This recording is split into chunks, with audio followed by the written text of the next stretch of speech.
여러분 안녕하십니까? 뉴스가 있는 저녁 안보랍니다. 북한 평안북도 일대 돼지가 전멸했다. 어제 국정원의 정보 보고였습니다. 북한을 초토화시킨 아프리카 돼지열병, 우리나라에서도 좀처럼 잡히지 않고 있습니다. 걷잡을 수 없이 확산될까 우려가 큰 상태입니다. 현재까지 5건의 확진 판정이 있었고요. 오늘 3건의 의심 신고가 추가로 들어와서 지금 검사가 진행 중입니다. 확진 여부는 잠시 후에 결정될 것 같습니다. 자, 오늘도 있죠. 샵 0945번의 유료 문자, 유튜브, 팟빵 댓글로 방송에 참여하실 수 있습니다. 그리고요, 오늘 이 부분에 대한 의견도 좀 듣고 싶습니다. SNS 수배라고 하죠. 온라인상에서 가해자의 신원을 찾고 누리꾼들이 이를 퍼나르고 제보하고 이런 일들을 통틀어서 요즘 SNS 수배라는 말을 쓰는가 봅니다. 명암을 짚어보려 합니다. 잠시 후에 전문가와 함께하고요. 여러분의 의견도 환영합니다. 첫 소식은 역시 아프리카 돼지열병 속보로 가야겠습니다. 오늘 추가로 의심 신고가 들어온 곳이 경기도 연천, 그리고 인천, 강화도 2곳, 이렇게 모두 3건입니다. 먼저 김승재 기자가 보도합니다. 아프리카 돼지열병 의심 신고가 들어온 양돈 농가로 들어가는 도로가 통제됐습니다. 이 농가는 800여 마리 돼지 가운데 어미 돼지 2마리가 폐사하고 1마리가 유산 증세를 보여 의심 신고를 했습니다. 해당 농장 3km 이내에서는 3개 농가에서 모두 7,400마리의 돼지를 키우고 있습니다. 신고 접수 직후 당국은 주변 통제에 돌입했습니다. 불면사무소와 군청하고 같이 각각 한 명씩 나와서 근무를 하고 있습니다. 환경부에서도 조사팀이 투입돼 환경조사를 벌였습니다. 주민들은 그동안 이 일대가 상대적으로 질병 청정 지역이었다며 불안해하고 있습니다. 갑자기 이렇게 오다 보니까 또 돼지열병이 상당히 무서운 병이 아닙니까? 한번 오면은 전멸을 한다니까 상당히 주민들이 불안해하고 있습니다. 강화군 양도면에서도 현장 예찰하던 당국이 돼지 폐사를 확인해 의심 사례로 접수했습니다. 또 경기 연천에서도 의심 신고가 접수됐습니다. 연천에서는 앞서 지난 18일 국내에서 2번째로 아프리카 돼지열병이 확진됐습니다. 하루에만 의심 사례가 3건이나 접수되면서 아프리카 돼지열병이 더욱 확산할 우려가 커지고 있습니다. YTN 김승재입니다. 확산 공포는 현장을 뒤덮고 있습니다. 소독약을 뒤집어 쓰고 있다라는 말이 나올 정도라고 합니다. 방역에 방역을 거듭하고 있는 강화도 현장 상황, 이기정 기자가 취재했습니다. 아프리카 돼지 열병으로 돼지 388마리가 모두 살처분된 농장 입구입니다. 강화군 공무원과 주민들이 조를 편성해 24시간 2교대로 외부인 출입과 차량에 대한 통제를 벌이고 있습니다. 강화군에만 이러한 초소가 29개 설치돼 운영 중입니다. 지금 살처분은 다 완료가 됐고 또 그 살처분 바이러스가 이제 다시 퍼지는 걸 이제 방지하기 위해서 지금 인원 통제 및 지금 차량 통제를 하고 있습니다. 강화도 거점 소독 시설인 초지대교와 강화대교에서는 방역 활동이 한층 강화됐습니다. 이전까지는 농장을 출입하는 차량에 대해서만 소독을 실시해 출입증을 발급해줬지만 상황이 심각해진 지금은 강화도로 들어가는 모든 차량에 대해 소독 활동이 펼쳐지고 있습니다. 돼지 38,000마리를 사육하고 있는 강화군은 모든 가용 인력을 상황실과 인력 동원반, 살처분반 등으로 비상 편성했습니다. 또 다음 달로 예정된 새우젓 축제와 삼랑성 역사문화축제 등 8개 행사도 취소했습니다. 모든 축제와 각종 모임 행사를 강화군에서 전면 취소토록 관계기관과 사회단체 등에 공문을 보내고 모든 모임 행사를 취소토록 그렇게 조치했습니다. 소독약을 뒤집어 쓰고 있다는 말이 나올 정도로 방역에 방역을 거듭하고 있는 관계 당국과 양돈 농가들은 아프리카 돼지 열병 확산을 막기 위해 긴장을 늦추지 않고 있습니다. YTN 이기정입니다. 이번엔 중점관리 지역으로 지정된 강원도를 살펴보겠습니다. 접경지에서의 방역은 최고 수준입니다. 도시 경계마다 방역 초소도 설치됐습니다. 그런데 취재 기자가 현장에 가봤더니 빈틈은 여전했다고 합니다. 아무리 견고한 벽도 작은 틈 하나에 무너지는 법인데 우려가 큽니다. 지환 기자가 취재했습니다.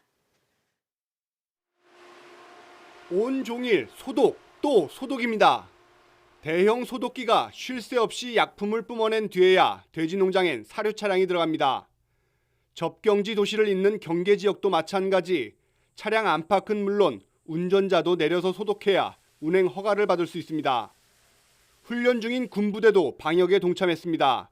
최전방 부대 제독 차량은 민통선 내부 하천과 도로, 철책까지 쉴 새 없이 훑고 다닙니다. 방역망은 촘촘해졌지만 현장에선 장비나 시설 지원이 원활하지 않은 상황, 곳곳에서 빈틈도 눈에 띕니다. 정부가 강원 전 지역을 중점 관리 지역으로 정한 지 만 하루가 지났습니다. 계획대로라면 모든 양돈농가 앞에는 통제 초소가 마련돼야 하는데 아직 초소 설치 작업은 이루어지지 않고 있습니다.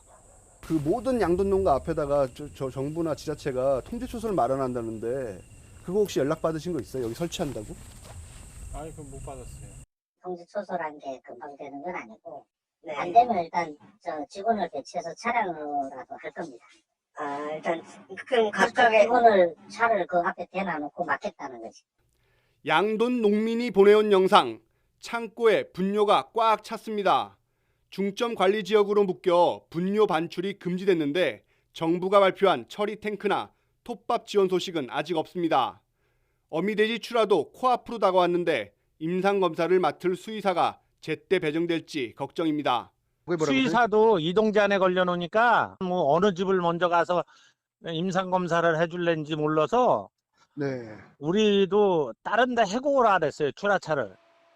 확산하는 전염병에 숨죽인 접경 지역, 농민을 고려한 세세한 대책이 시급한 실정입니다. YTN 지환입니다. 다음 소식입니다. 조국 장관의 부인 정경심 교수는 SNS에 피눈물이 나는 심정을 토로했습니다. 딸과 아들이 연이어서 검찰의 비공개 소환 조사를 받았기 때문입니다. 검찰은 자녀들을 불러서 서울대 인턴 증명서 허위 의혹 등 입시 부정 혐의를 살펴본 것으로 알려졌습니다. 이 소식은 박석영 기자가 보도합니다. 검찰은 서울대 허위 인턴 의혹을 조사하기 위해 조 장관 아들을 처음으로 소환했습니다.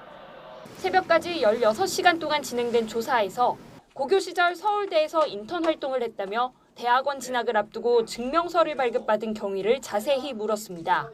지난 16일 직계 가족 가운데 첫 조사를 받았던 조 장관 딸은 지난 22일 추가 소환돼 검찰 조사를 받은 것으로 확인됐습니다.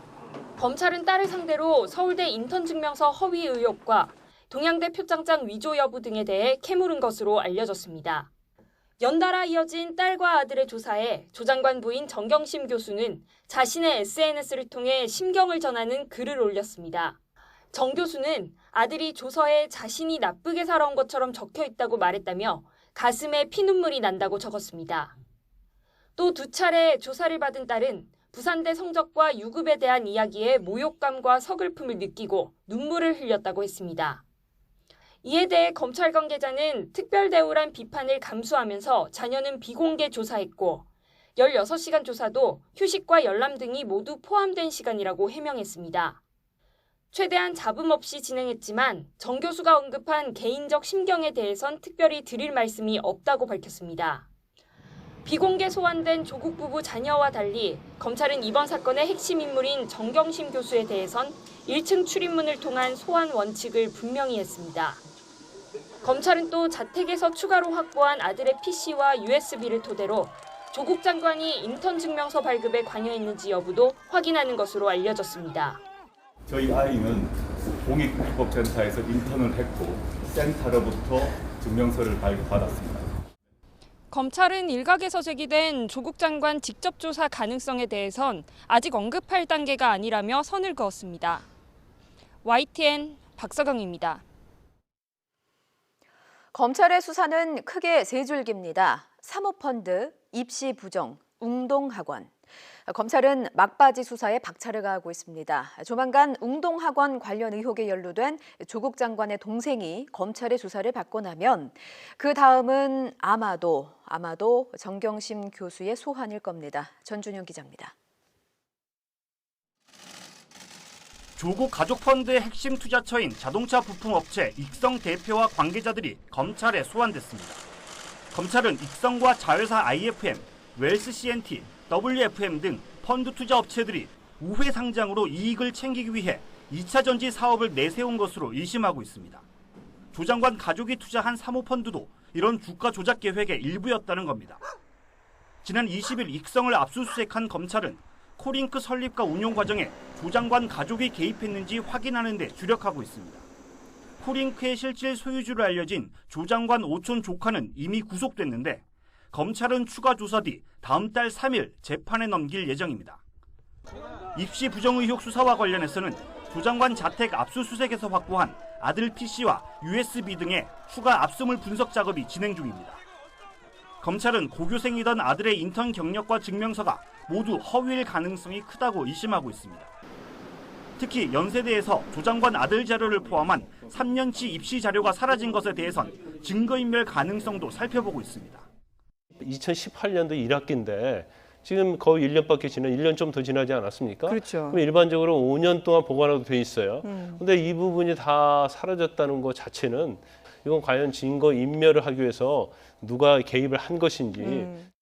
조 장관 일가가 운영하던 운동학원이 조 장관 동생과의 소송에서 변론을 포기해 논란이 된 위장소송 의혹 수사도 상당 부분 진행됐습니다. 검찰은 조 장관 동생 측이 공사대금 16억 원과 지연이자 등 100억 원에 달하는 채권을 챙겼지만 테니스장을 비롯한 실제 공사는 이루어지지 않았다는 진술을 확보한 것으로 알려졌습니다. 지난 주말 추가 압수수색을 통해 공사 관련 서류를 확보한 검찰은 동생 회사가 사실상 유령 회사일 가능성도 살펴보고 있습니다. 검찰은 정경심 교수 소환 조사에 앞서 조만간 조 장관 동생을 먼저 피고발인 신분으로 불러 조사할 방침입니다. YTN 전준정입니다. 수사는 절차에 따라서 진행되고 있다. 윤석열 검찰총장의 말입니다. 취임 이후 처음으로 외부 행사의 모습을 드러냈고요. 조국 장관 일가 수사와 관련한 질문에 처음으로 입장을 밝힌 겁니다. 조국 장관의 발은 대전으로 향했습니다. 자택 압수수색에도 아랑곳 없이 두 번째 검사와의 대화에 나선 겁니다. 조성호 기자의 보도입니다. 윤석열 검찰총장이 인천에 있는 호텔 회의장으로 들어섭니다. 지난 7월 취임한 뒤 첫 외부 일정에 나선 윤 총장은 조국 장관 수사 관련 취재진 질문에 절차대로 진행되고 있다고 답했습니다. 장관 일가 수사에는 차질이 없나요? 언제쯤 마무리될 예정인가요? 수사는 절차에 따라 진행되고 있습니다. 조 장관 일가 수사가 본격화한 이후 윤 총장이 공식 석상에서 입장을 밝힌 건 처음입니다. 윤 총장은 그동안 출퇴근길 언론 노출을 피하고 구내식당을 이용하며 수사와 관련한 언급을 자제해왔습니다. 과잉 수사 논란에도 원칙과 절차대로 흔들림 없이 가겠다는 윤 총장의 의지를 재확인한 것으로 풀이됩니다. 자택 압수수색과 자녀 소환 조사에도 조 장관은 대전지검 천안지청을 찾아 두 번째 검사와의 대화를 이어갔습니다. 지난해 야근을 마치고 퇴근하다가 쓰러져 숨진 30대 검사가 근무하던 곳입니다. 조 장관은 검사, 직원들과 1시간 동안 대화를 나눈 뒤 개선 방안을 고민하겠다고 말했습니다. 형사공판부 우대 강화 방안, 그다음에 검찰 직원분들의 향후 지위나 처우 개선 방안 등에 대해서 진솔한 얘기를 들었습니다. 검찰 수사와 관련해서는 특별히 얘기하지 않았다며 언급을 피했습니다. 조국 장관이 검찰 개혁 행보를 꿋꿋하게 이어가는 가운데 검찰은 법과 원칙에 따라 신속하고 철저하게 수사하겠다는 뜻을 거듭 강조했습니다. YTN 조성호입니다. 여의도로 가보겠습니다. 내일부터 대정부 질문이 시작되고요. 조국 장관이 국회 데뷔전에 나섭니다. 야당이 칼날을 벼리고 있는 만큼 불꽃 튀는 공방이 예상됩니다. 국정감사 증인 채택 문제를 놓고도 진통도 여전한데요. 국회 소식은 우철희 기자가 정리했습니다. 법무부를 소관부처로 둔 국회 법제사법위가 국정감사 관련 사항을 논의 의결하기 위해 전체 회의를 열었습니다. 하지만 증인 채택 문제를 두고 이내 충돌했습니다. 자유한국당은 인사청문회 때 부르지 못한 가족 등 핵심 당사자 포함 69명의 증인을 요구하면서 국정감사도 통상적으로 열던 법무부 청사가 아닌 국회에서 열어야 한다고 목소리를 높였습니다. 완전히 조국 방탄감사로 만들려고 작심을 한 것 같습니다. 조국을 법무부 장관으로 인정하지 못하는 이상 법무부 청사에 가서 국정감사를 할 수 없다. 발끈한 더불어민주당은 한국당 신청 증인이 대부분 수사 중인 사건 관련 인물이고 증인으로 부르지 않는 게 관례라면서 국정감사 장소도 피감기관 방문이 원칙이라고 물러서지 않았습니다. 조국 방탄 국정감사 그것이 아니라 조국을 빌미로 해서 조국장을 빌미로 해서 정치 선동작으로 만들려고 하는 국정감사가 아닌가 하는 생각을 할 수밖에 없습니다. 결국 법제사법위는 물론 조국 장관 일가의 사모펀드 의혹을 다룰 정무위에서도 일반 증인 채택이 불발됐고 과학기술정보방송통신위도 난항을 겪었습니다. 연일 공방을 이어가는 여야 지도부도 설전을 이어갔습니다. 정쟁 증인 노, 민생 증인 예스 이 기조로 임한다. 반복적으로 말씀드렸습니다. 조국 관련된 비리의 실상은 무엇인지, 이 정부의 구조적 비리 무엇인지 대정부 질문과 국정감사를 통해서 엄히 추궁을 해 주시기를 바랍니다. 내일부터 정치 분야를 시작으로 대정부 질문이 열리는 가운데 조국 장관도 신임 국무위원 인사에 나서는 등 장관으로서 국회 데뷔전을 치릅니다. 이번 대정부 질문도 조국 대전이 불가피해 보이는 가운데 야당은 사퇴 총공세를, 여당은 철통 방어와 민생 이슈 전환으로 화력을 집중할 전망입니다. YTN 우철입니다.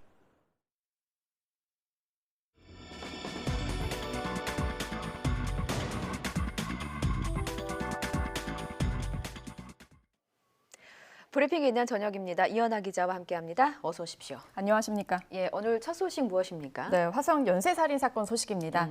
화성 사건의 유력 용의자 이춘재가요. 예.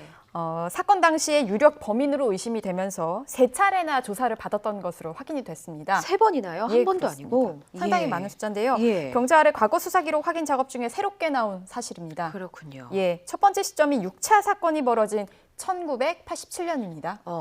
1987년 5월 9일 경기도 화성시 한 야산에서 주부 30살 박모 씨가 성폭행당하고 살해된 채 발견된 사건입니다. 예. 경찰은 이 6차 사건이 이춘재 집 근처에서 벌어진 것을 확인하고 이 씨를 용의선상에 올리며 유력 범인으로 의심했습니다. 유력 범인으로 의심을 했는데 왜 범인으로 지목이 되지 않은 걸까요? 네, 당시 경찰은요, 사실 뭐 주민 진술이나 예. 아니면은 뭐 첩보 그리고 이춘재 행적 등 수사 결과를 근거로 해서 이춘재가 범인일 가능성에 무게를 두고 있었습니다. 그런데 증거 부족, 예. 특히 이 결정적 증거가 일치하지 않아서 결국 용의선상에서 제외가 된 겁니다. 어떤 부분이 일치하지 않았던 겁니까? 바로 혈액형과 그리고 예. 족적 부분이었습니다. 당시 경찰이요, 이 추정한 용의자 혈액형이 B형이었습니다. 예. 그런데 이춘재 혈액형은 O형이었습니다.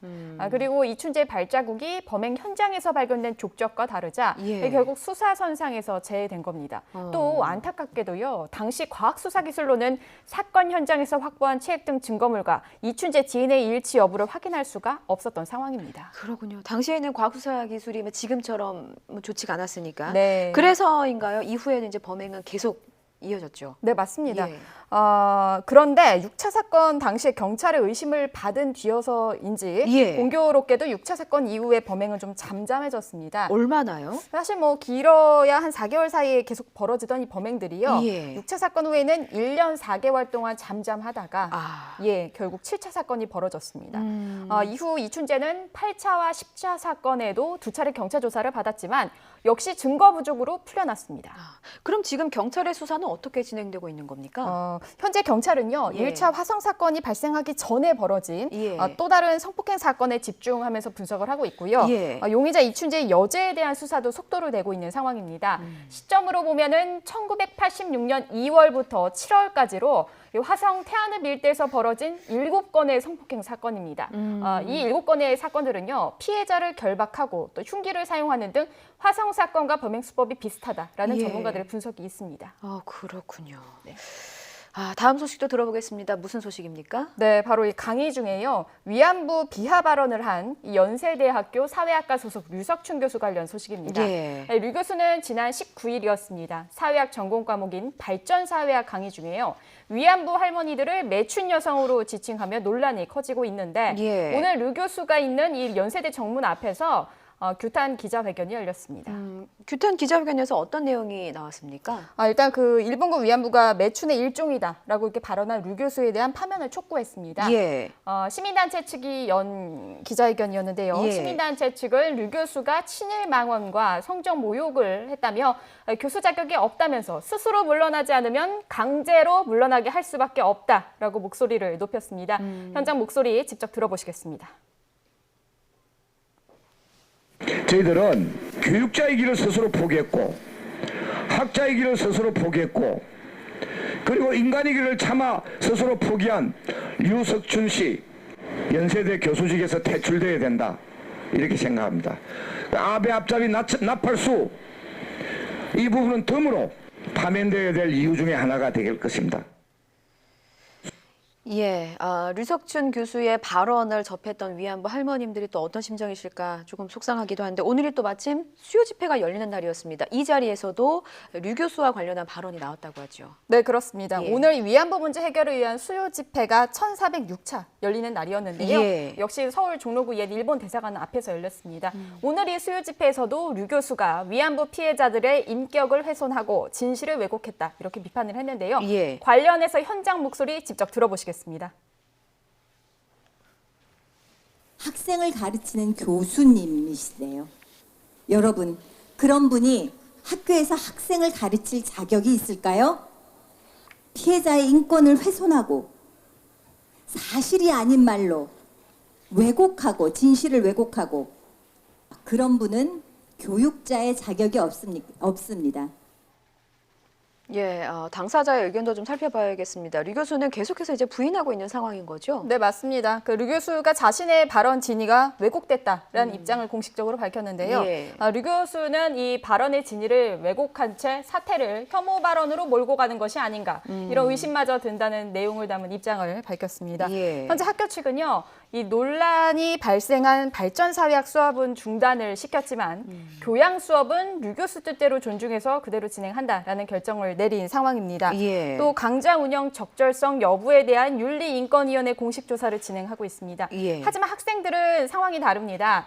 류 교수가 학문 자유라는 미명하에 역사를 왜곡하고 위안부 피해자들을 모독했다면서 신속한 징계 절차 착수와 류 교수의 파면을 공식적으로 요구를 했습니다. 예, 여기까지 듣겠습니다. 지금까지 이현아 기자였습니다. 수고했습니다. 감사합니다.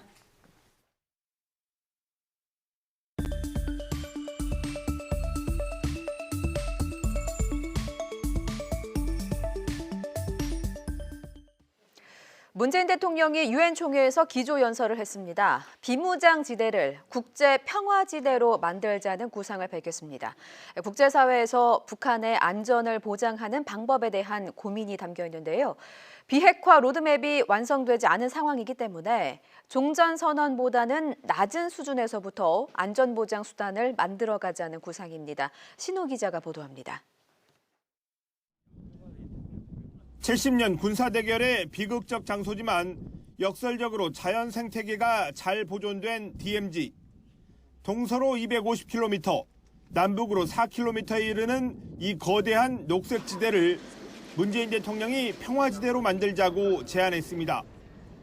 이번 구상은 비무장지대를 실질적인 평화지대로 만들자는 지난해 4.27 판문점 선언의 내용을 더 구체화한 것으로 볼 수 있습니다. 남과 북 사이에 평화지역이 형성되면 북한 입장에서는 체제 안전을 확보하고 우리 입장에서도 전쟁의 위험을 줄이는 효과를 기대할 수 있습니다. 국제평화지대 구축은 북한의 안전을 제도적이고 현실적으로 보장하게 될 것입니다. 동시에 한국도 항구적인 평화를 얻게 될 것입니다. DMZ 평화지대에 유엔 등 국제기구를 유치하겠다는 구상 역시 국제사회가 참여하는 조건을 만들어서 평화 담보 수준을 높이자는 뜻입니다. 종전선언이나 제재 완화를 급하게 밀어붙이기보다는 북한의 안전을 보장할 현실적인 대안을 고심 끝에 내놓은 것으로 볼 수 있습니다. 일단 평화지대로 조성되면 전 세계인이 찾을 상징적인 역사 공간으로 자리매김할 전망입니다. 세계인들이 한반도 평화를 떠올리며 함께 생각나는 지역, 누구나 찾아오고 싶은 곳으로 만들겠습니다.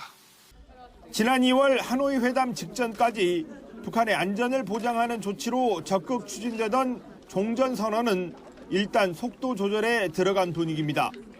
비핵화 협상의 실무 대화가 재개되고 나아가 3차 북미 정상회담까지 진전돼야 다시 수면 위로 떠오를 것으로 보입니다. 국제사회가 참여하는 DMZ 평화지대 구상은 북미 회담에서 다뤄질 종전선언보다는 낮은 수준의 체제보장 아이디어입니다. 비핵화 조치의 속도를 낼 만한 안전보장 조치로 북한이 받아들일지는 미지수입니다. 뉴욕에서 YTN 신호입니다. 방금 들어온 속보입니다. 오늘 아프리카 돼지열병 의심 신고가 3곳이 있었습니다. 이 중에서 한 곳이 확진 판정을 받았습니다. 인천 강화에 있는 농장입니다. 인천 강화 부른면에 있는 농장에서 6번째 아프리카 돼지열병 확진 판정이 났습니다. 오늘 또 의심 신고가 접수됐던 곳이 이 부른면과 접해 있는 지역이었습니다. 강화군 양도면이었는데 불행 중 다행으로 이곳은 일단 아프리카 돼지열병 음성 판정을 받았습니다. 다시 한번 정리해드리겠습니다. 6번째 아프리카 돼지열병이 확진 판정을 받았습니다. 확진 판정을 받은 곳은 강화군 부른면입니다. 이 농장은요, 어미돼지 2마리가 폐사를 했고 1마리가 유산 증세를 보였던 곳입니다. 사료를 먹였고요. 외국인 노동자는 없는 농장이고 오늘 오전 8시에 신고가 돼서 지금 막 확진 판정을 받았습니다. 또 강화군 양도면의 경우에는 현장을 예천하던 방역당국이 돼지 폐사를 확인해서 의심 사례로 접수한 지역입니다. 이곳에서는 어미돼지 1마리가 식욕부진 증상을 보였고 새끼돼지 서너 마리가 폐사를 해서 검역당국에 정밀 검사를 의뢰했는데 불행 중 다행으로 아프리카 돼지열병 음성 판정을 받았습니다. 자, 이제 남은 곳은 경기도 연천군 미산면입니다. 오늘 3곳 중에 지금 2곳이 결과가 나온 것이고요. 남은 한 곳 경기도 연천군 미산면은요. 농장주가 이상 증상을 발견해서 신고를 한 지역입니다. 좀 걱정이 되는 부분은 이 연천군 미산면 지역은 2차 확진 지역인 그 연천군 백항면과 접해 있는 지역이기 때문에 이곳에서도 지금 방역당국이 예의주시하고 있습니다. 이곳에 대한 정밀 검사도 지금 진행 중인데 이르면 오늘 밤, 늦어도 내일 새벽쯤에는 이 아프리카 돼지열병 확진 여부에 대한 결과가 나올 것으로 보입니다. 자세한 소식은 들어오는 대로 다시 한번 정리해서 전해드리도록 하겠습니다. 문재인 대통령이 유엔 총회에서 화두로 던진 DMZ 국제평화지대화 구상은 완전히 새로운 내용은 아닙니다. 그동안 남북이 조금씩 이뤄온 합의를 상황에 맞게 조정해서 종합한 것으로 역시 북한의 호응이 관건입니다. 김지선 기자입니다. 지난해 9월 남북 정상이 평양에서 만나 약속한 서해 경제 공동특구 조성협의. 개성과 해주, 인천을 연결해 산업물류 중심의 남북경협 특구로 추진하려 했지만 결국 시작도 못했습니다. 발판이 될 개성공단은 1년이 넘도록 재개 여건이 마련되지 않았고 남북관계도 북미 회담 결렬의 영향으로 계속 소강 상태에 놓였기 때문입니다. 문재인 대통령이 새롭게 제안한 평화협력지구는 북미 협상의 진전 없이 실질적인 경제협력과 특구 조성이 어려운 현실을 반영한 것으로 보입니다. 판문점과 개성을 잇는 지역을 평화협력지구로 지정하여 남과 북, 국제사회가 함께 한반도 번영을 설계할 수 있는 공간으로 바꿔내고 비무장지대 내 유엔기구 유치는 정치권과 학계를 중심으로 1990년대 후반부터 지속된 주장입니다. 남북 간 합의한 DMZ 공동발굴과 지뢰 제거 등 군사협력이 번번이 북미 협상과 대북 제재에 영향을 받게 되자 국제사회에 손을 내민 것으로 풀이됩니다. 함께 지뢰를 제거한 뒤 환경, 군축, 평화 등 여러 산하기구를 입주시키자고 공식 제안한 셈인데 남북 접경 지역에서 광범위한 공동조사와 발굴이 선행돼야 하는 만큼 북한이 얼마나 호응하느냐가 관건입니다. 지금 북측과의 구체적인 협의 계획에 대해서 말씀드리기에는 조금 이른 감이 있고요. 비무장지대 인접 부분까지 포함할 것인지에 대해서는 관계부처와의 검토가 필요한 사항입니다. 여기에 비무장지대를 관할하는 유엔군 사령부와의 협의도 필요해 국제평화지대와 구상이 현실화되려면 넘어야 할 산이 작지 않아 보입니다. YTN 김지선입니다. 내년도 이후에 우리나라가 부담할 주한미군 방위비 분담금 규모를 정하는 한미 간의 첫 번째 회의가 마무리됐습니다. 이 회의는 어제부터 이틀 동안 서울 한국국방연구원에서 개최됐고요. 이 한미 양측이 서로의 입장을 교환하고 이에 대해서 구체적으로 논의하는 시간을 가졌다는 게 외교부의 설명입니다. 또 한미 동맹이 어느 때보다 굳건하다는 데 인식을 같이 하고 그동안의 방위비 협상이 한미 동맹 강화와 발전이라는 공동의 목표 아래 이루어져 왔다고 평가했다고 밝혔습니다. 다음 2차 회의는요, 다음 달 미국에서 열릴 계획입니다. 11월에 부산에서 한 아세안 정상회담이 열리는데 여기에 북한 김정은 위원장이 참여할 수도 있다. 어제 국정원이 밝힌 내용이죠. 여야는 동상이몽입니다. 여당은 한반도 평화 이슈에 기대감을 표현했지만 자유한국당은 조국 정국 물타기용이라고 거세게 비판한 겁니다. 염혜원 기자가 전해드립니다. 국회 정보위원회 여야 간사는 오는 11월 북한에서 열리는 한 아세안 정상회담에 김정은 북한 국무위원장이 올 수도 있다는 내용의 국정원 보고를 발표했습니다.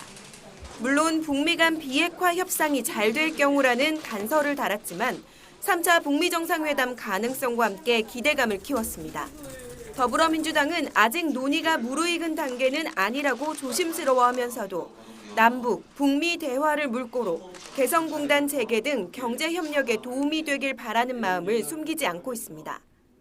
여러 차례 문재인 대통령께서 김정은 위원장을 초대해서 국제사회 다자간 회담에 김정은 위원장도 한번 국제무대에 대비시키는 게 중요하다. 큰 의미가 있을 거다라는 얘기를 했기 때문에 아마 국정원 차원에서 서훈 원장이 북측과 그런 문제를 협의를 하고 있는 것으로.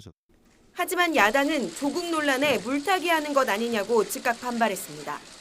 자유한국당 나경원 원내대표는 문재인 정권의 유지 수단은 정말 북풍밖에 없는 것이냐며 날을 세웠습니다. 그러면서 성사 여부를 떠나 경호 문제 등을 고려하면 김 위원장의 답방 가능성이 커도 정부기관은 말을 아끼는 것이 상식이라고 꼬집었습니다. 가능성이 높다 하더라도 말을 아끼는 것이 상식입니다. 결국 조국 덮기용이라는 것밖에 볼 수 없습니다. 또 결국 북풍입니까? 정권 유지 수단은 북풍밖에 없습니까? 다만 함께 국정원 보고를 받은 바른미래당 이해훈 정보위원장은 온도차를 나타냈습니다. 서훈 국정원장의 발언을 종합해볼 때 답방 논의는 진전이 더 필요한 수준이었다며 확대 해석을 경계했습니다. 여당 입장에서 한반도 평화 이슈는 호재임이 분명하지만 조국 정국의 사활을 걸고 있는 야당 입장에서는 자칫 대여투쟁에 찬물을 끼얹을 수도 있는 분위기여서 양측 모두 상황을 민감하게 주시하고 있습니다.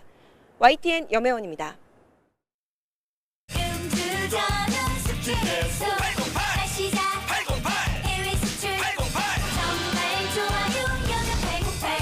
신제품 여명천사. 여명천사? 정말 좋아요. 이곳은 정원입니다. 대나무와 함께 바람에 기대어시고 꽃과 함께 계절을 마중나가고 흐르는 물로 손님의 발을 씻기는 이곳은 울산 태화강 정원입니다. 계절마다 귀한 손님을 맞는 자연이 만들고 울산이 가꾼 정원. 이제는 온 국민의 정원, 울산 태화강 국가정원입니다. 신용을 지키지 않는 사람들로 빛을 잃어가는 우리의 사회. 고려 신용정보가 밝히겠습니다. 당신의 희망찬 미래를 위해 고려 신용정보. 뉴스가 있는 저녁 함께하고 계십니다. 온라인상의 네티즌들 사이에서 수배가 이루어지고 가해자의 신원이 공개되는 이른바 SNS 수배가 최근에 늘고 있다고 합니다.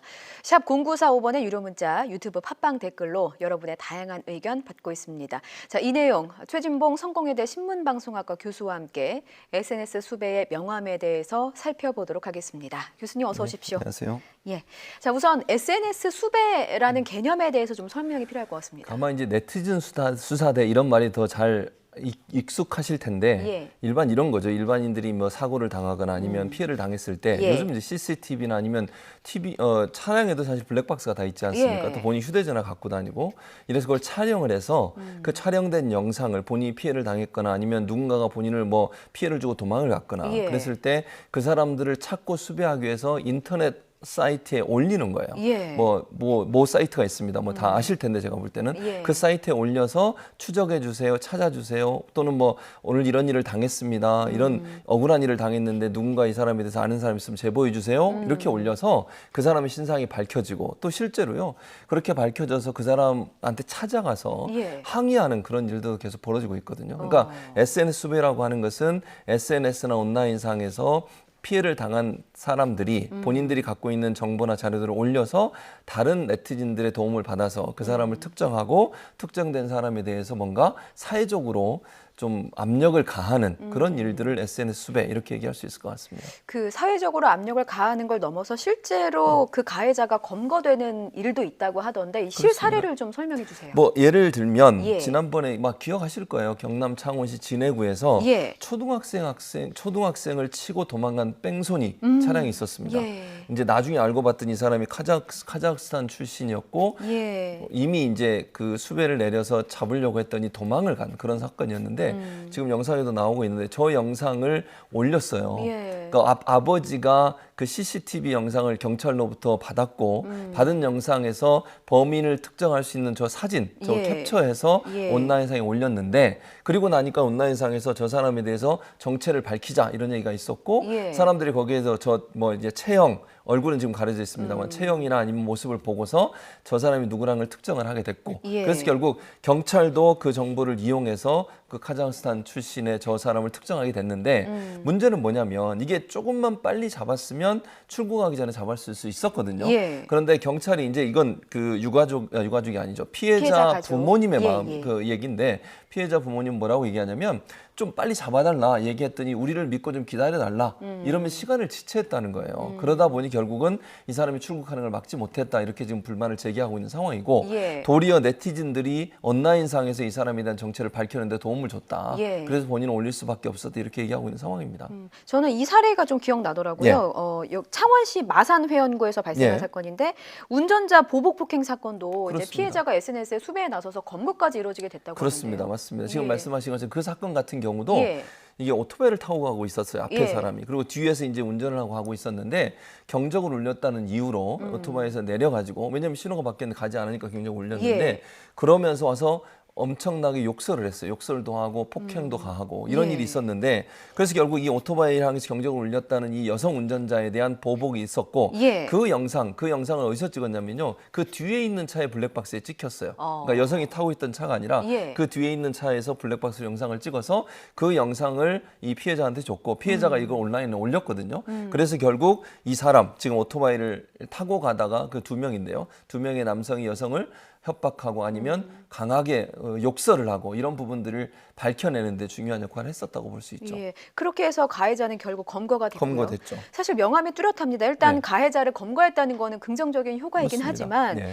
경찰이 수사를 할 수도 있는데 어떻게 네. 보면은 인터넷에 올려서 공개 수배를 결심했다는 게 경찰에 대한 불신으로 비춰질 수도 있는 부분이 아닐까 그런 싶네요. 부분이 있어요. 근데 예. 이제 이렇게 보시면 돼요. 피해자 입장에서는요, 빨리 문제를 해결하고 싶잖아요. 그 억울한 일을 당했는데, 근데 예. 경찰에 신고하고 또 가서 뭐 조사받고 뭐 쓰고 이러는데 시간이 많이 걸려요. 예. 또 경찰은 여러 가지 일들을 함께 하잖아요. 업무가 많다 보니까 예. 이제 들어온 순서대로 수사를 하지 않겠습니까? 그러다 보면 인력의 한계 때문에 예. 오는 수사들을 바로바로 그때그때 처리를 할 수가 없어요. 그러다 보니까 좀 늦어지는 경향이 있고 두 번째는 이제 경찰 입장에서는 여러 예. 가지를 따져봐야 됩니다. 예를 들면 가해자라고 지목된 사람이 있으면 그 사람 출석시켜서 가해자 입장도 들어봐야 되고 예. 왜 그렇게 했느냐 이런 것도 얘기를 해봐야 돼요.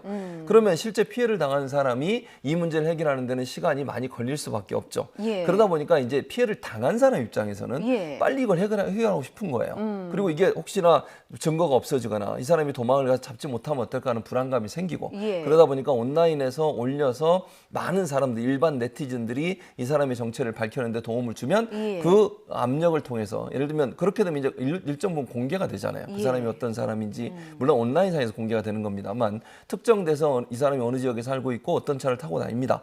라는 게 특정이 되면 그 차에 몰려가서 또요 사람들이 막 포스트잇도 붙이고 항의 글도 쓰고요. 또는 뭐 그 사람 앞에 가서 막 항의 시위도 하고 이런 일들이 벌어지고 있어요. 예. 그러니까 일반적으로 피해를 당한 사람 입장에서는 문제를 빨리 해결하고 싶은 마음이 있는 것이고 예. 경찰의 수사를 기다리가 너무 오래 기다려야 되고 중간에도 증거가 없어질 수 있다는 그런 불안감 때문에 결국 예. 쉽게 해결할 수 있는 온라인에 이런 영상들을 올리는 게 아닌가 이렇게 볼 수 있을 것 같습니다. 예.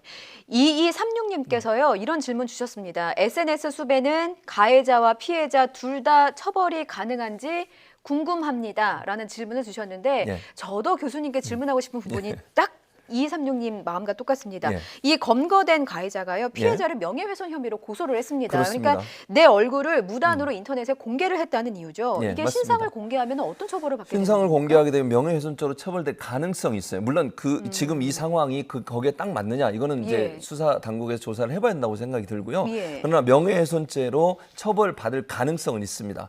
그런데 이제 위법성 조각의 사유라 그래서 공익이 우선하게 되면 명예훼손이 성립이 안 되는 부분이 있어요. 물론 명예훼손은 사실을 적시해도 다른 사람을 공개적으로 명예를 훼손했다고 하는 것이 증명이 되면 처벌을 받게 돼 있거든요. 예. 그러나 그 공익이 우선하면 이 부분도 일정 부분 유예가 될 수 있는 상황이 있어요. 그래서 이 두 가지는 따져봐야 된다는 생각이 드는데 예. 그럼에도 불구하고 주의할 필요는 있다. 왜냐하면 명예훼손죄로 고소를 당할 가능성이 지금 이 상황이 그런 상황 아니겠습니까? 예, 오토바이 타고 가던 그 남성들이 이 여성에게 전화를 해서 당신 명예훼손을 내가 고소하겠다 이렇게 협박까지 했다고 그래요.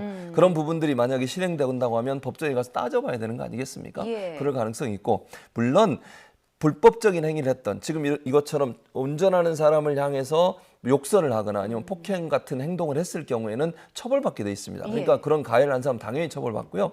그 가해자라 하더라도 신상이 온라인상에 이렇게 공개되는 것이 명예훼손죄나 또는 이제 피해를 당한 사람이 공개적으로 욕설을 하거나 그 사람을 향해서 예. 또는 뭐 물론 이게 이제 정당방위라고 표현될 수도 있겠지만 자기 의사를 표현하는 과정에 좀 더 과격하게 표현했을 경우에는 모욕죄에도 해당될 수 있다는 점을 명심하셔야 된다. 그렇게 볼 수 있을 것 같습니다. 그렇군요. 예. 그 또 다른 부작용으로 이 과도한 신상 털기라고 하더라고요. 그러니까 뭐 최근에 뭐 중학생들의 노래방 폭행 사건과 맞습니다. 관련해서도 여러 가지 논란이 있던데 좀 소개해 주시죠. 그러니까 지금 말씀하신 것처럼 예. 06년생 폭행 사건이라고 우리 수원에서 노래방에서 있었던 예. 사건인데 이게 문제가 뭐냐면 가해자로 지목된 학생들 물론 그 학생들이 잘못했죠. 그건 예. 분명히 뭐 모든 국민이 그렇게 저는 동의할 거라고 봅니다. 근데 문제는 뭐냐면 이 학생들의 전화번호가 온라인상에 공개가 됐어요. 그래서 전화 테러를 하기 시작합니다. 전화를 걸어서 욕설을 하거나 아니면 왜 그런 짓을 했냐 이러면서 이 학생들에게 괴롭힘을 하게 되는데 이거는 분명히 잘못된 행동입니다. 예. 그러니까 법적으로 처벌을 받을 일 있으면 처벌받는 것이고 또 사회적으로 이런 가해자들이나 부모님들이 사회적으로 비난을 받는 건 분명하잖아요. 예. 그 차원은 이해가 되지만 그걸 넘어서서 개인적으로 공격적인 성향을 보인다거나 전화를 해서 삶에 여러 가지 뭐 욕설을 한다거나 이렇게 하게 되면 처벌을 받을 가능성이 있어요. 그래서 이런 부분들은 주의하셔야 한다는 생각이 들고요. 예. 또 하나는 이제 미성년자들이잖아요. 예. 근데 모자이크 처리 없이 사진을 올리는 그런 일들이 지금 이루어지고 있어요. 이것도 잘못된 행동입니다. 물론 잘못된 행동을 한 사람이니까 너희들은 공개가 돼도 돼 이렇게 생각하실 수도 있는데 예. 그건 법적으로 그렇게 하면 처벌받을 수 있다는 점은 꼭 명심하셔야 된다는 생각이 들고요. 예. 또 하나는 이게 룸사롱이라고 하는 걸 지칭을 하면서 이 학생들 여성들을 비유하는 성희롱적 발언까지 하고 있어요. 그러니까 이 가해 학생들을 이제 예. 어린 학생들이잖아요. 중학생들인데 중학생들의 뭐 단체로 모아놓고 거기에 룸사롱 이런 표현을 쓰면서 이 학생들을 이제 비난하는 그런 글들이 있는데 이런 부분들은 예. 원래 취지와 다르게 사회적으로 여러 가지 또 논란이 될 수도 있고 비난을 받을 수 있는 요소가 있기 때문에 문제가 되고 또 하나 아까 제가 이제 가해자로 추정된 사람들의 얼굴을 공개했다고 그랬잖아요. 예. 근데 그 중에 실제 가해자가 아닌 사람도 있어요. 그렇죠. 애먼 사람이 피해를 보는 맞습니다. 경우가 분명히 발생할 것 같습니다. 그러니까요. 예. 실제적으로 사회적으로 논란이 되는 사건 같은 경우에 예. 아무 연관이 없는데 그 사람 얼굴을 올려가지고 마치 그 사람이 가해자인 것처럼 이렇게 인식되는 그런 부작용을 낳는 경우도 많기 때문에 그 부분은 좀 주의해서 해야 된다 이런 생각이 듭니다. 그렇군요. 일단 경찰 관계자는 뭐 현재 인터넷에 뭐 가해자의 신상 정보라고 알려진 내용이나 뭐 이름, 과거 행적 이런 것들이 사실과는 좀 다른 부분이 있다라고 밝힌 바가 있습니다. 그런데요, 이 가해자의 신상을 캔다고 하죠. 예, 이제 그렇죠. 뭐 알아보고 어딘가에 전하고 이런 게 사실 굉장한 노력이 필요한 일입니다. 그렇습니다. 그럼에도 불구하고 이렇게 사람들이 가해자를 찾는데 열중하는 이유는 어떤 심리라고 봐야 저는 됩니까? 두 가지 심리가 있다고 예. 봐요. 첫 번째로는요, 이 온라인이라고 하는 공간이 갖고 있는 특성인데 온라인은 오프라인에서 본인의 어떤 존재감이나 본인의 어떤 뭐랄까 능력이나 이런 부분들을 표현하는 방식이 온라인에서는 예. 이런 방식이라고 저는 생각이 들어요. 예를 들면 어떤 사건이 있었을 때 그 사건에 대한 정보를 캐는 능력들을 많이 발휘해주면 예. 온라인에서 박수를 받습니다. 지지를 받고요. 또 일반적으로 SNS 같은데 특정한 사진이나 어떤 자기가 찾아낸 일반인들은 찾아내기 어려운 그런 정보들을 올렸을 경우에는 예. 사람들이 그 사람에 대해서 상당히 존중하거나 칭찬해주는 경향들이 많아요. 예. 그러다 보면 본인의 존재감을 드러내기 위해서 온라인상에서 열심히 활동하는 그런 활동들을 보이는 경우 이게 예. 첫 번째 이유고요. 두 번째는 이런 이제 문제가 되는 사안들, 예를 들어서 뭐 폭행 사건이든 아니면 범죄와 연결된 사건들에 대한 예. 정보를 본인이 캐내서 뭔가 성과를 냈다 또는 피해자의 도움을 줬다는 것은 자기 만족의 영향도 있어요. 그러니까 내가 사회 정의에서 조금이라도 일했구나 하는 부분에 대한 만족감을 느낄 수 있는 요소로 작용하기 때문에 예. 그런 요소들이 결국은 시간을 투자해서 이런 일들에 적극적으로 동참하게 만드는 요인들로 작용하고 있다고 볼 수 있을 것 같습니다. 예. 끝으로 이 질문 하나만 좀 드리겠습니다. 예. 사실 이 팩트를 체크하는 시간보다 SNS에서 유포하는 시간이 워낙에 빠르기 때문에 맞습니다. 이 거짓된 정보 혹은 과장된 정보를 사전에 걸러낼 수 있는 방법은 없을까? 이 부분에 대한 고민을 하게 돼요. 사실은 그런 방법을 지금 당장은 없어요. 왜냐하면 방금 말씀하신 너무 빠른 속도로 퍼지기 때문에 문제가 되고 나면 그걸 예. 방송통신심의위원회에서 찾아내서 그걸 없애거나 아니면 처벌을 할 수 있지만 예. 실시간으로 올라온 것들을 모두 다 검토를 할 수는 없는 상황이거든요.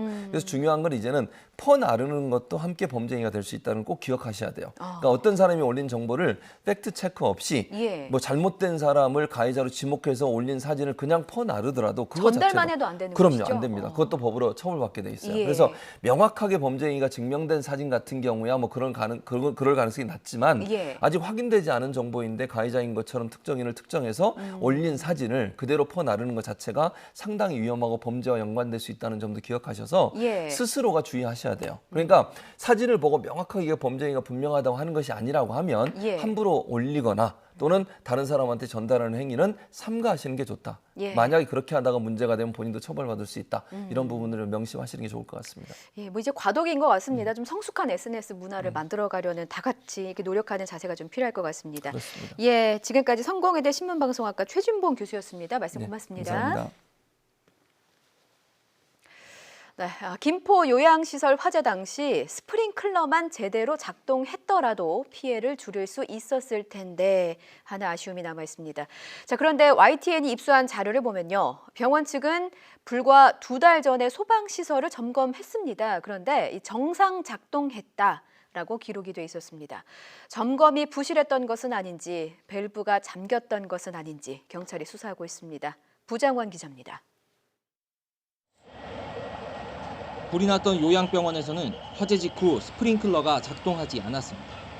결국 초기 진화에 실패하면서 40명이 넘는 인명피해가 일어난 겁니다. 지금 현재 확인해본 바 스프링클러는 작동을 안 했습니다. 그런데 YTN 취재 결과 문제의 스프링클러는 불과 2달 전 점검에서도 이상이 없다는 진단을 받은 것으로 드러났습니다. 해당 병원 소방점검 기록을 보면 지난 5월 병원 자체 점검 결과 자동 화재 탐지 설비가 불량이라고 돼 있습니다. 그러나 7월에는 불량 내용을 모두 조치했다며 이상이 없다고 기록했습니다. 내 건물에 해당되는 그 소방시설을 그 서식에 맞춰서 이게 정상적으로 작동하는지 여부를 다 점검을 해야 돼요. 5월에 발견된 고장을 7월 점검 전에 다 고쳤다는 얘기인데 화재 당시에는 작동하지 않은 겁니다. 점검이 부실했을 가능성이 제기되는 대목입니다. 또 병원 측이 오작동을 우려해 밸브를 잠갔을 가능성도 조사하고 있습니다. 경찰은 병원 관계자들을 상대로 스프링클러가 작동하지 않은 이유에 대해 조사할 계획입니다. YTN 부장원입니다. 고 장자연 씨 사망 사건과 관련해 유일한 증인을 자처했던 윤지호 씨. 경찰이 체포영장을 신청했습니다. 3번의 출석 요구에도 응하지 않고 있다는 거죠. 그런데 윤 씨는 귀국할 뜻이 없다고 전해왔습니다. 김다연 기자가 보도합니다. 경찰이 캐나다에 머물고 있는 윤지호 씨에 대해 체포영장을 신청했습니다. 앞서 3번이나 출석을 요구했지만 응하지 않고 있다는 겁니다. 고 장자연 씨 사망 사건과 관련해 유일한 증인을 자처했던 윤 씨는 자신에 대한 고소 고발이 접수된 뒤 돌연 캐나다로 출국했습니다. 어머니 건강 때문이라며 곧 돌아오겠다고 했지만 이후 귀국하지 않았습니다. 윤지호 씨는 거짓 증언으로 고 장자연 씨의 명예를 훼손했다는 이유로 고소를 당한 상태입니다. 또 후원금을 낸 사람들은 돈을 돌려달라며 사기 등의 혐의로 고소장을 접수했습니다. 이런 기망행위를 통해 경호비용 또는 공익 제보자 후원 등의 명목으로 모금하여 재산상의 이득을 취했습니다. 윤 씨는 그러나 SNS를 통해 한국에 갈 상황이 아니고 캐나다 현지 경찰로부터 보호받고 있다며 귀국할 뜻이 없음을 밝혔습니다. 경찰이 강제 수사에 나섰지만 윤 씨가 버티면 딱히 방법이 없다는 점은 여전히 고민입니다. 검찰은 일단 보안 지시를 내렸지만 경찰은 조만간 체포영장을 재신청할 걸로 보입니다. YTN 김다연입니다. 지난 3월에 대자보를 통해서 알려져 논란이 됐던 서울교대 성희롱 사건 기억하실 겁니다. 이 사건에 연루된 현직 초등학교 교사 7명과 임용 예정자 7명 등 14명에 대해서 중징계 처분이 내려졌습니다. 권호진 기자의 보도입니다. 서울교대 재학 중 단톡방 등에서의 성희롱 발언으로 서울시 교육청 감사 대상에 오른 졸업생은 모두 18명, 현직 초등교사 10명에 임용 예정자가 8명으로 이 가운데 14명이 징계 처분을 받았습니다. 남자 대면식을 하면서 여학생들에 대한 자료를 모아가지고 공유를 했다고 그래요. 단톡방을 개설해서 이런저런 얘기를 오가면서 거기서 그 성희롱적인 발언들이 좀 오갔었던 거죠. 그래서 이제 그것들이 저희가 이제 확인이 돼서 남자 대면식은 지난해까지 매년 3월에 국어교육과 재학생과 졸업생이 함께 해왔던 친목 모임입니다. 감사 결과 2017년 이 대면식 술자리에서 재학생들이 좋아하는 여학생에 대해 말하는 시간 중 성희롱 발언이 있었습니다. 같은 기간 현직 교사의 부적절한 단톡방 발언과 같은 과 동기 여학생에 대한 외모 평가도 확인됐습니다. 대면식에서는 또 신입생부터 4학년까지 좋아하는 여학생과 그 이유를 스케치북에 적기도 했는데 이 과정에서도 성희롱적 발언 등이 기록됐을 것으로 교육청은 추정했습니다. 재학생이 신입 여학생의 이름과 사진 등 개인정보와 외모 평가 내용이 포함된 소개 자료를 졸업생에게 주기도 했습니다. 이에 따라 징계 대상 교사 7명은 재심의를 거쳐 교육청과 소속 교육지원청에서 절차를 진행하고 임용 예정자는 공무원 신분이 아니어서 임용 후 징계 절차를 밟을 계획입니다. 서울시 교육청은 사태 재발 방지와 성인지 감수성 향상을 위해 특별 교육 등 후속 조치를 하기로 했습니다. YTN 근호진입니다.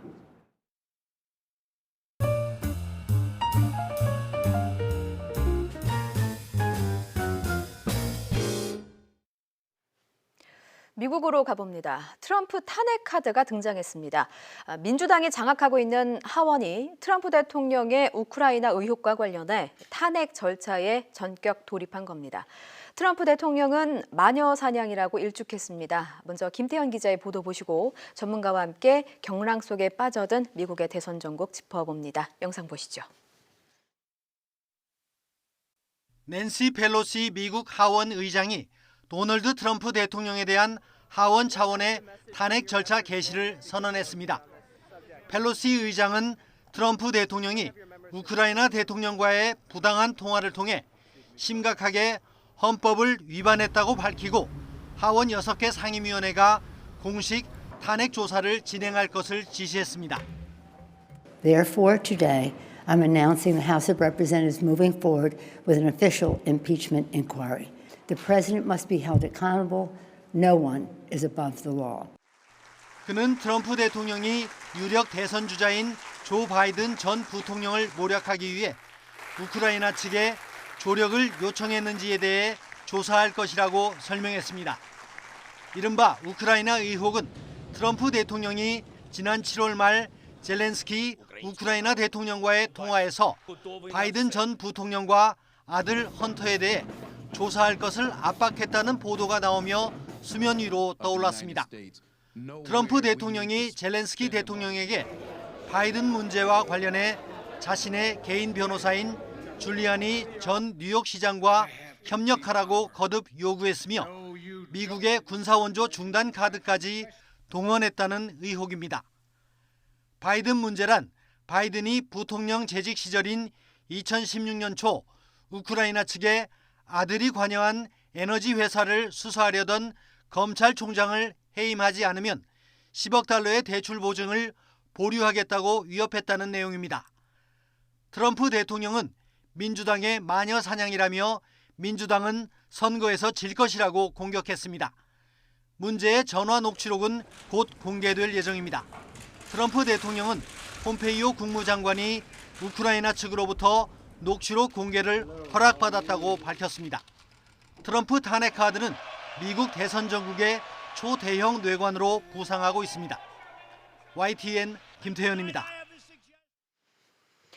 예, 내년 11월 대선을 앞둔 트럼프 대통령과 민주당의 전초전이 될 것으로 보입니다. 임상훈 인문결 연구소장님과 함께 이야기 나눠보겠습니다. 소장님 어서 오십시오. 안녕하십니까? 예, 먼저 낸시 펠로시 하원 의장 그동안 당내에서도 탄핵파를 눌러왔는데 탄핵 추진으로 마음을 돌아선 이유 뭐라고 보십니까? 지금 말씀하신 것처럼 여태까지 이제 트럼프 대통령에 대한 탄핵 그 추진이 없었던 건 아닌데 펠로시 하원 의장 같은 경우에는 부정적인 그 어떤 의사가 강했거든요. 이번에 갑자기 돌아선 이유가 이번 사안 같은 경우에는 굉장히 그 앞으로 내년 대선을 앞두고 중대한 사안이 될 것 같다.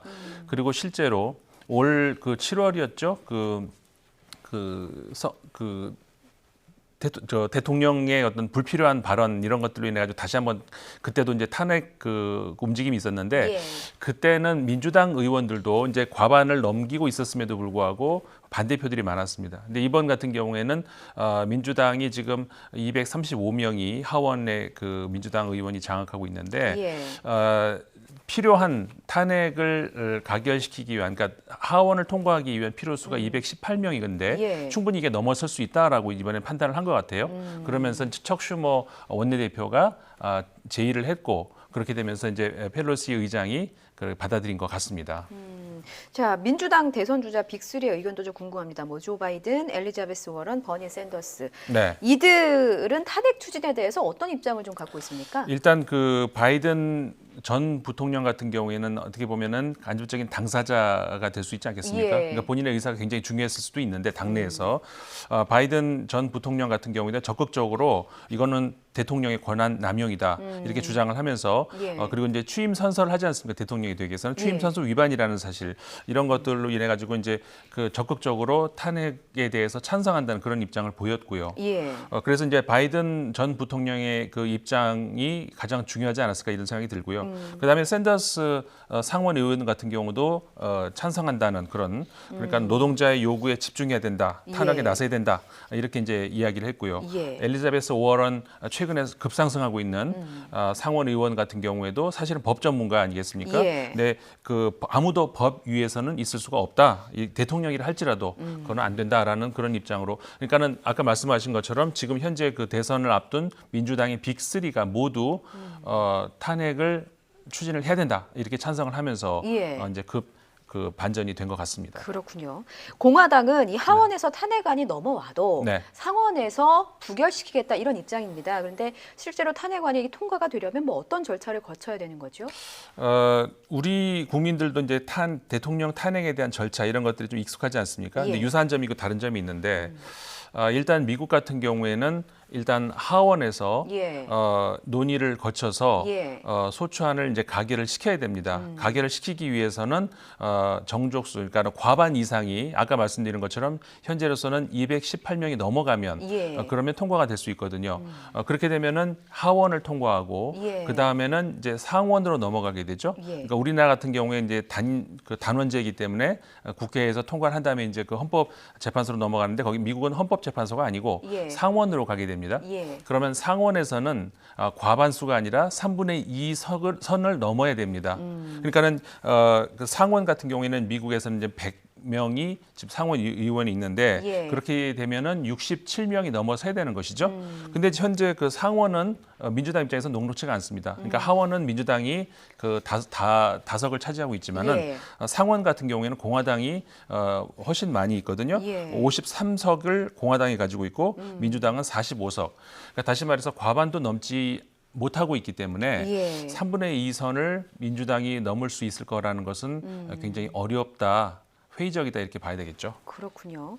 자, 일단 문제의 그 통화 녹취록 공개는 이제 결정이 됐습니다. 그렇죠. 녹취록 내용이 공개가 되고 만약에 문제가 없다고 밝혀진다면 이것이 좀 탄핵 추진에 어떤 영향을 줄까 이 부분도 궁금합니다. 그렇죠. 그러니까는 사실 지금까지 그 민주당 입장에서는 그 녹취록을 공개해라. 근데 법무부가 그걸 거부하고 있었단 말이죠. 예. 근데 이제 상황이 녹록치 않았다라고 이제 트럼프 대통령이 판단을 한 것 같아요. 예. 그래서 공개하도록 지시를 했고, 그래서 이제 공개하기로 이제 결정이 됐는데, 이게 이제 공개가 될 경우에 만약에 이제 그 이 국회의원들 그러니까 하원 의원들 상황화도 그렇고, 그다음에 그 일반 시민들 같은 경우에도 만약에 이게 별 내용이 없다라는 그런 판단이 된다면은 그러면은 실제 이제 부동층 같은 경우에는 그러니까 적극적인 민주당 지지층이 아닌 경우에는 이탈할 가능성도 없지는 않거든요. 그렇기 때문에 민주당 입장에서는 이 녹취록이 공개된 다음에 상당히 이제 어떤 다른 또 이렇게 소극적인 입장으로 돌아설 가능성도 없지는 않습니다. 근데 이 사안이 굉장히 이제 중요한 그 사안이라고 그 정치적으로 판단이 되기 때문에 사실상 이게 정쟁으로 이제 갈 수도 있거든요. 그러니까 민주당 입장에서는 어떻게 보면은 굉장히 그 양다리 칼이라고 될 수도 있는데. 사실 이 대통령 탄핵이라고 하는 것은 어떤 사법적인 판단, 형사 판단도 물론 있을 수 있지만은 중대한 범죄라고 하는 좀 애매모호한 표현, 이게 이제 탄핵 사유에 들어가 있거든요. 다시 말해서 그 행상 책임이라고 하는 정치적인 어떤 그 책임 문제까지 대통령 역할을 충분히 이 사람 수행할 수 있다 없다 이런 판단이 들어가게 되면은 이게 이제 굉장히 그 정쟁의 소재가 될 수도 있다는 것이죠. 그런 문제가 있기 때문에 민주당 입장에서는 녹취록이 공개된 다음에는 또 상황이 어떻게 될지 그거는 두고 봐야 될 것 같습니다. 예.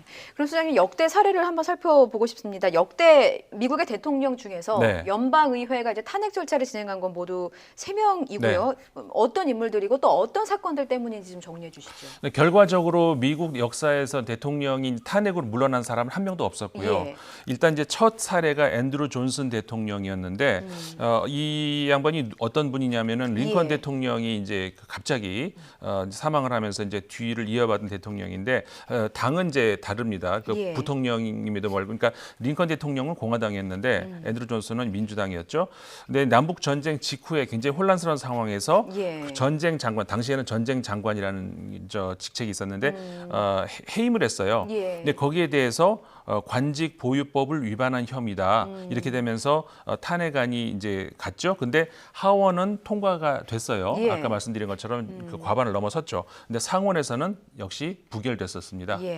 두 번째 사례 같은 경우에는 닉슨 대통령, 이제 우리 국민들도 많이 익숙하죠.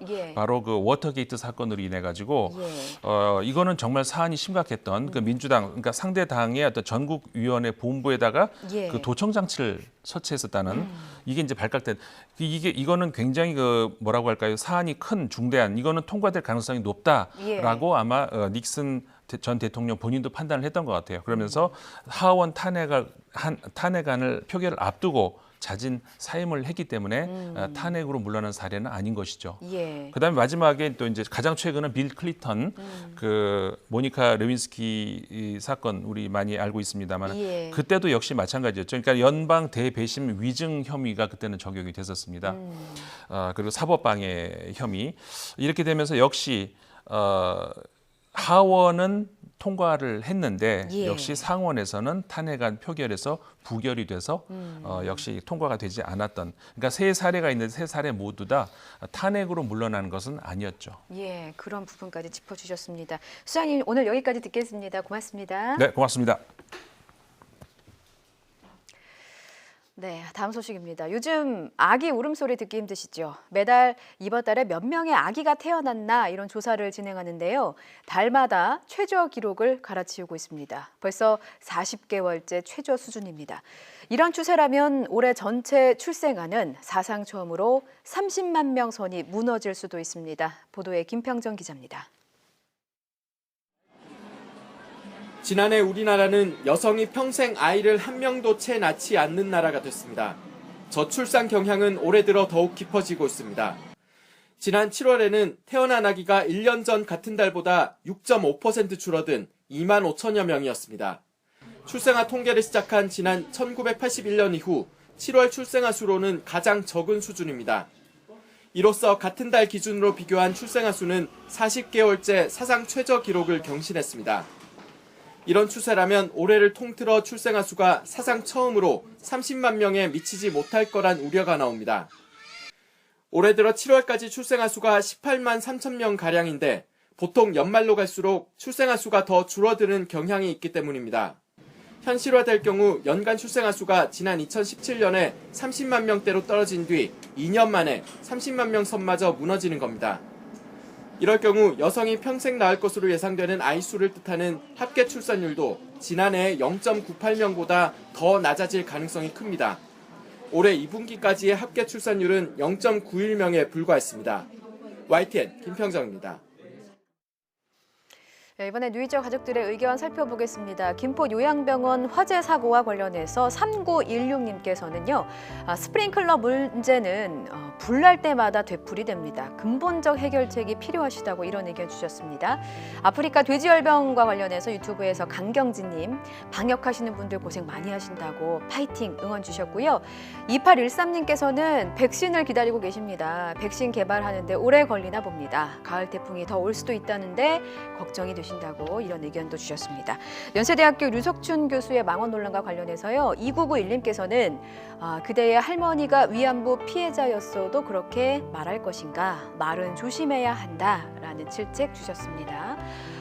국회를 향한 따끔한 의견도 있습니다. 9330님께서는 국회에서 나오는 언행에 인상이 일그러지신다고 하네요. 해야 할 일은 안 하고 이념 싸움만 벌이고 있다라는 일침 주셨습니다. 모든 의견 감사드립니다. 끝으로 음악이 있는 저녁은요. 백예린의 스며들기 좋은 오늘 띄워드리면서 저는 여기서 인사드리겠습니다. 내일은 오늘보다 더 나은 하루이길 바랍니다. 내일 저녁에 다시 뵙죠. 여러분 고맙습니다.